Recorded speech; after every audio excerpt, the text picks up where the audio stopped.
来镜头刷登来台湾，高雄市议员王哲宣布要来退出到时代力量，伊批评这个党相定的标准，内部已经无民主了。伊嘛是8月以来第4位退党的地方的议员。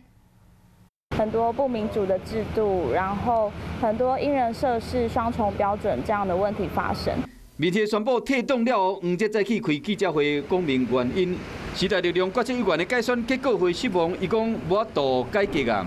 发生类似作票的事情，他来决定谁有投票资格，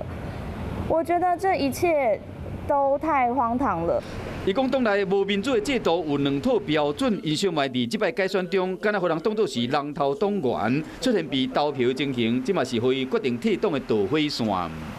是发现被投票的问题，那我觉得这个如果是系统错误，我可以原谅。那也觉得，但是在这么敏感的选举的期间，其实发生这样的事情很不应该。黄捷退党震撼党中央，伊是时力为8月份以来第4位退党的地方议员，时力存11席的地方民代针对黄捷退党，时代力量昨暝发表声明，讲会全力沟通，尽力慰留。